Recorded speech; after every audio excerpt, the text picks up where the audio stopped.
Hi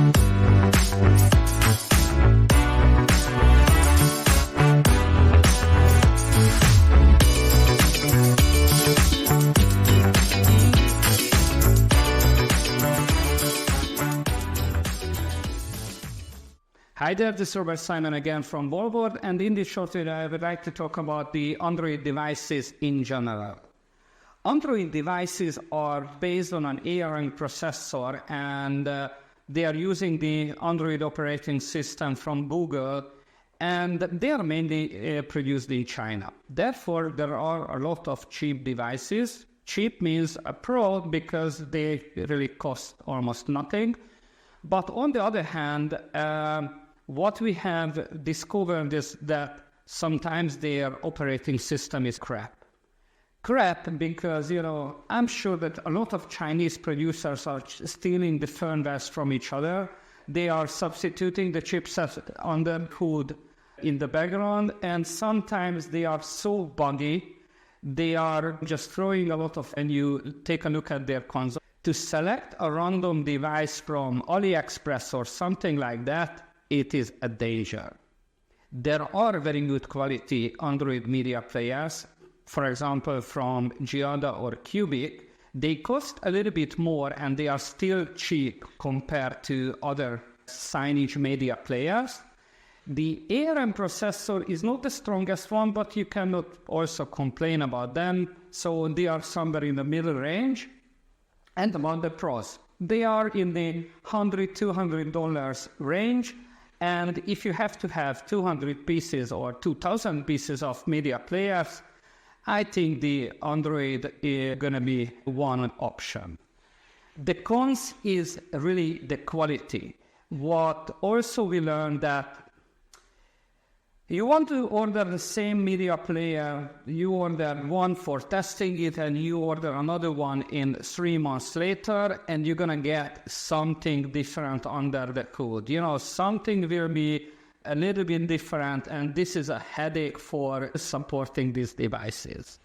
In case of Android, what is also matter if you get a rooted Android firmware. Rooted means that the client application, the media player application that is running on the device, is able to access those system resources that are needed for updating silently the application in the background, restarting the device, managing the media folders on the device, and for many other reasons. So even if an application can run on a non-rooted Android ROM, it still has, for long term, it will have an issue with the maintenance of the device. Firmwares. Yes, there are different firmwares for the same media players, but it is not like a mobile phone that you're just going to get a new firmware update.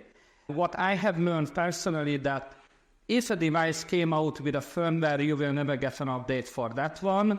You can somehow look at and search for a firmware update, and maybe you will find something, but it is not the way that you want to manage hundreds of devices. So you have to get used to that. If you buy an Android device with a firmware, that's going to be the firmware for its lifetime. Within the firmware, there is a browser that displays the digital signage content. And originally, or years ago, it was an Android browser. And right now, it is a Chrome browser. You can upgrade the browser on the Android devices, but it is still not an out-of-the-box thing. You can force to update the browser.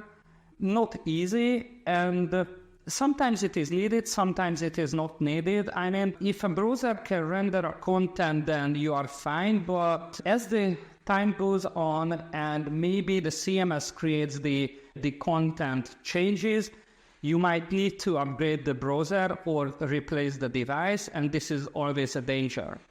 Price, as I mentioned, the Android devices are, the $50 to a $200 range. So they are on the lower cost category.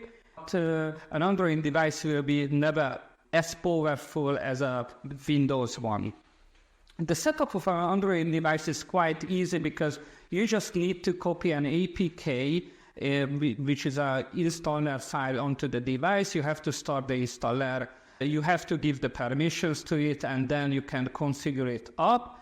Don't forget about that. Again, that's why you have to have a rooted ROM, because these client media player applications will be always like a home screen application. So they need to be always the home screen application, because it would be weird if you have a large screen on the wall and it shows a different home screen, a third-party application or a random Chinese application that is running instead of your media player application. So the setup is easy, not so complicated, but you have to take care of what kind of permissions you give to the client application to run.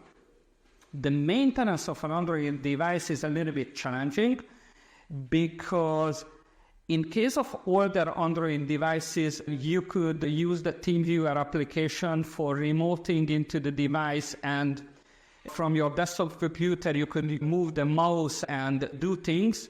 But as there are newer and newer Android versions are coming out, Google rinse it out and you are not able to use the TeamViewer anymore, or there are more and more limitations version by version. So I think the maintenance of an Android device is a headache. And lastly, the availability. Yes, AliExpress works everywhere around the world, and you can order the devices from AliExpress. But to buy them on the local market is quite challenging. Really, if you want to get a suggestion, don't buy a random device on your local market. Please try to find your Giada or Cubic channel somewhere nearby your country and order it from them, because then you will have a chance to get the same quality and the same hardware from these resources. But if you just buy a random device, it will be always like a headache. So the availability is a problem, because these Chinese producers are not everywhere. They don't have a local distributor. You cannot get the device with VAT and with a next day delivery or something like that. So if you consider about using Android devices, please take time for the delivery and also for the setup.